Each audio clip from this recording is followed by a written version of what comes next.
Bonjour, ici nous allons faire la démonstration de la modélisation du devoir, pas le dessin technique. Le dessin technique, je vous laisse vous inspirer de l'exemple que j'ai donné tout en haut de la page web. Là. Vous pouvez le consulter ici. Donc revenons à notre modélisation. Donc on veut modéliser ça ici. Un petit détail, on va le faire avec le logiciel OneShape au lieu de le faire avec SolidWorks. Comme ça, on va voir les similitudes et aussi les différences. Alors, je vais afficher, je vais d'abord retirer mon visage et puis la page titre, et puis on va démarrer ici. On a un exemple type de page OneShape avec les différents éléments, là, exemple qui aurait été modélisé. Donc, cette pièce-là, par exemple. Et puis, si on regarde ce qu'on veut modéliser aujourd'hui, ça va être celle-ci. Donc, là, voilà. Je vais la fermer, puis on va la recommencer au complet. Donc, pour commencer notre dessin, on va aller dans Create, Document, et puis on va donner un titre à notre document. Ici, comme je vais l'effacer, parce que c'est juste une démonstration, je vais l'appeler temporaire. Alors, ma page apparaît, on a les plans un peu comme on a avec SolidWorks habituellement. On va commencer avec la vue de dessus. Donc, ces plans-là, on peut les garder ou pas. Si on ne veut pas les garder, vous voyez le petit œil qui apparaît. Vous faites simplement fermer l'œil et puis les pages disparaissent. Et puis, je le sélectionne par l'arbre de création ici.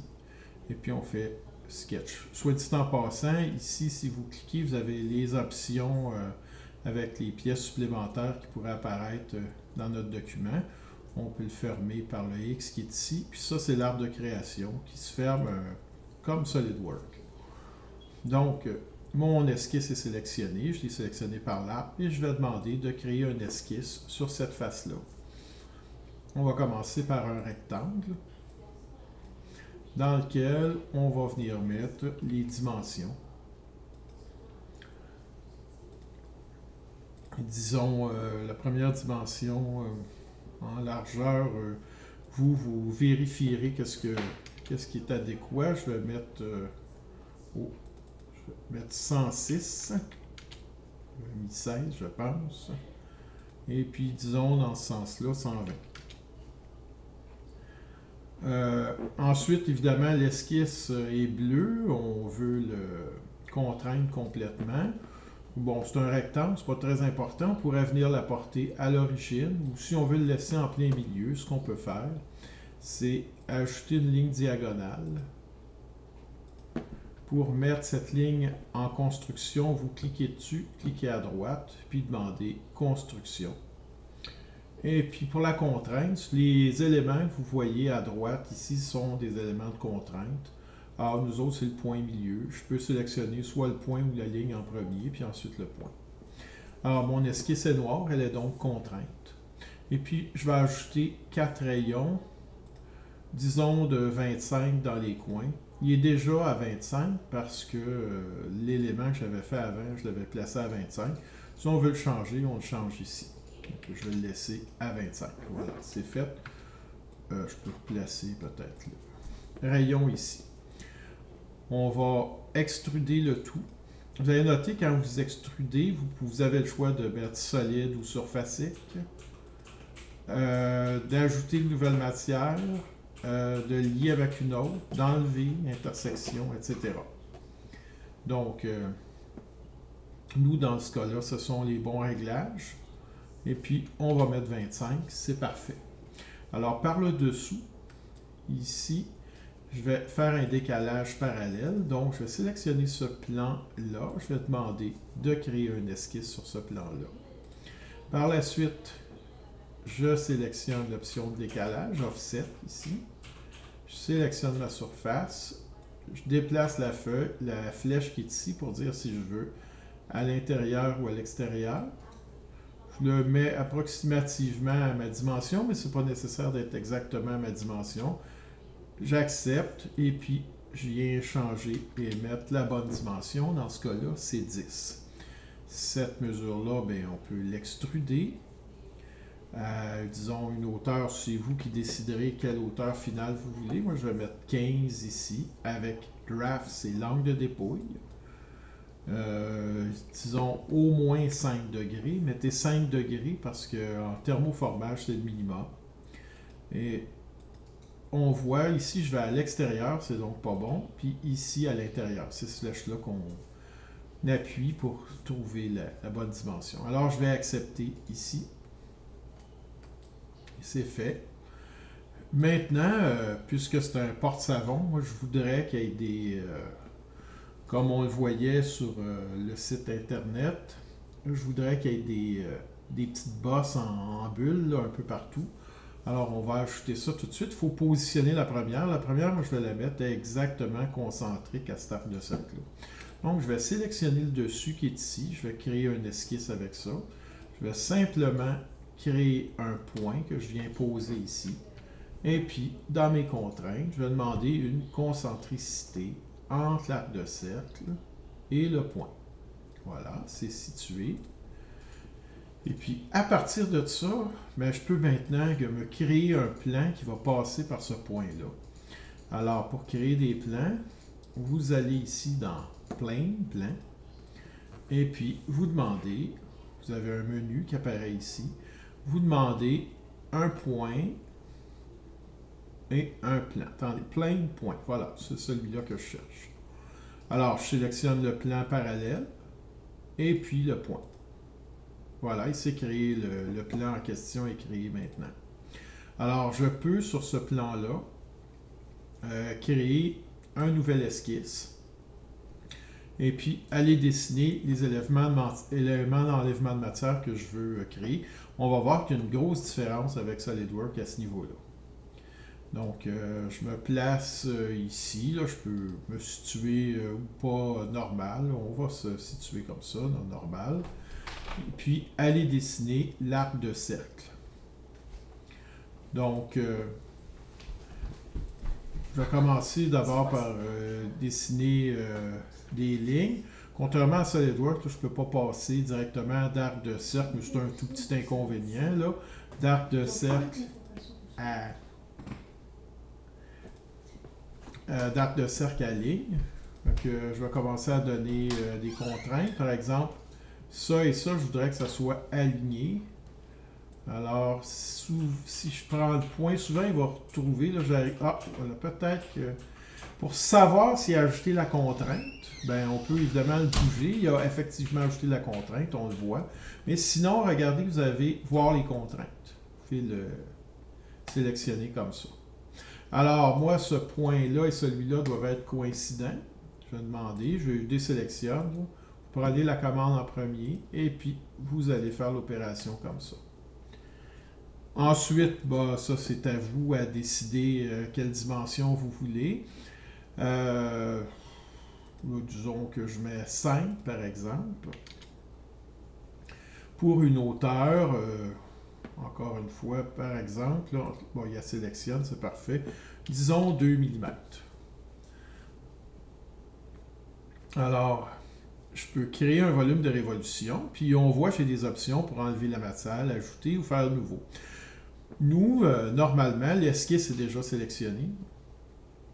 Il cherche l'axe de révolution, le là, on peut se placer en 3 dimensions pour voir que c'est bien ça. Et puis, normalement, dans SolidWorks, on ferait Remove, ou enlever la matière, puis on répéterait l'opération. Ici, juste vous montrer le résultat. Là. Si on fait l'erreur, c'est pas grave, on peut revenir en arrière. D'ailleurs, je vais cacher ce plan-là, j'en ai plus besoin. Ça ne fonctionnera pas, je ne pourrai pas répéter cette opération-là. Vous essayez si vous voulez, mais vous allez voir que ça ne fonctionnera pas.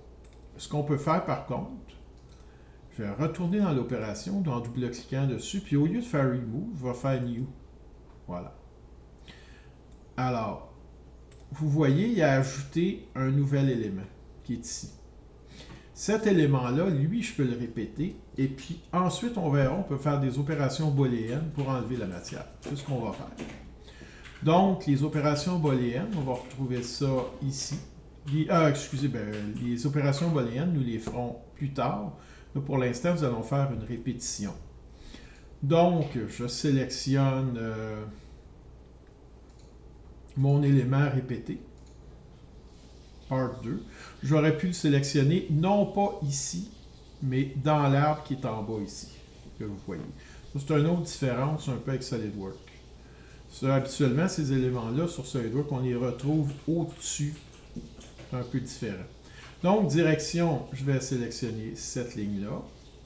Je vais indiquer combien j'en veux, disons 6, dans l'autre direction. Et puis, on voit que c'est trop, alors je peux essayer 15, non, c'est pas bon, disons 14. À vous, là, vous le calculerez pour votre pièce, qu'est-ce qui convient. Ensuite, je peux sélectionner une deuxième direction. Cette fois-là, ça sera la deuxième direction. J'en veux, par exemple, 5 dans ce cas-là, puis toujours à 14, par exemple. Voilà, mes éléments sont placés. Donc, mais je n'ai pas, en fait, enlevé de matière encore. Comment ça va fonctionner? Bien, il faut aller dans Opération booléenne, qu'on va retrouver, attendez que je me rappelle, quelque part dans l'arbre ici. Là, j'ai une petite... Ah, c'est ici. Voilà, opération booléenne. Pourtant, c'est le symbole classique des opérations booléennes. Je ne comprends pas pourquoi je ne le comprenais pas. Alors, sélectionnons-le d'abord. Alors, nous autres, c'est une soustraction. Alors, Tools, les outils, ça va être les éléments qui vont servir à enlever. Alors, je les sélectionne comme ça, un après l'autre.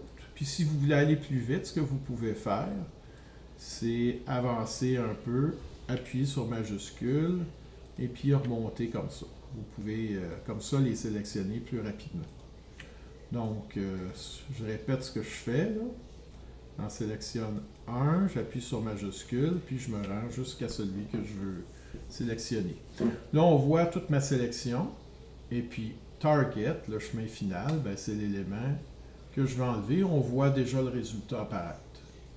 Alors, c'est fait. Maintenant, on veut arrondir toute notre surface ici, disons 5 mm. Alors, je demande un filet. 5 mm est déjà réglé, sinon je le modifie. Et puis, j'appuie ici. C'est fait. Dans le coin inférieur, j'ai 3 mm. Fait que je n'ai pas le choix. C'est une nouvelle opération. Je change pour 3. Et puis, je sélectionne ici. Alors, une fois que c'est fait, visuellement, c'est pas comme dans SolidWorks, mais c'est la même façon de procéder. C'est juste qu'il faut, avec OneShape, pour faire attention de la sélection. Là, si on a le malheur de cliquer à droite, il va souvent sélectionner quand même. Fait que, faire bien attention, mais de toute façon, au pire des cas, on recommence. Donc, c'est une coque que je veux faire. Alors, ma coque, là, je la veux à 3 mm dans ce cas-là. Alors, je commence à sélectionner ce que je veux enlever. Fait que, comme on a vu dans l'autre tutoriel, c'est tout le pourtour. Alors, allons-y, là dessus. Puis, on voit le résultat apparaître au fur et à mesure. Mais, soyez bien prudent quand vous sélectionnez, comme ce que je fais là, d'éviter d'aller toucher la pièce pendant que vous faites une rotation de la pièce. Fait que mettez-vous à l'écart de la pièce avant de sélectionner. Et puis, d'aller prendre les bons éléments. Voilà, on avance. On y est arrivé du premier coup. Si ça ne réussit pas du premier coup, vous effacez l'opération puis vous recommencez. C'est ce qui est le plus simple. Alors, ce qui nous manque, c'est le rayon d'enlèvement de matière, pas enlèvement de matière, mais un rayon avec suppression de face, ici qu'on ferait dans SolidWorks. Cette fonction-là ne semble pas, sauf erreur, là, ne semble pas exister dans OneShape. Alors, à la place, ce que je vais être obligé de faire, c'est mettre 1.5, la moitié de ma surface, et puis sélectionner en bas et en haut. J'ai fait l'inverse, là, ça va fonctionner quand même, et j'ai terminé ma pièce. Alors, si jamais vous voulez essayer de faire cette modélisation-là sur OneShape, c'est de cette façon-là qu'on peut y arriver. Bonne chance à tous. Merci de votre attention. Pour compléter le dessin technique, vous appuyez sur le plus ici et puis vous demandez de créer un dessin.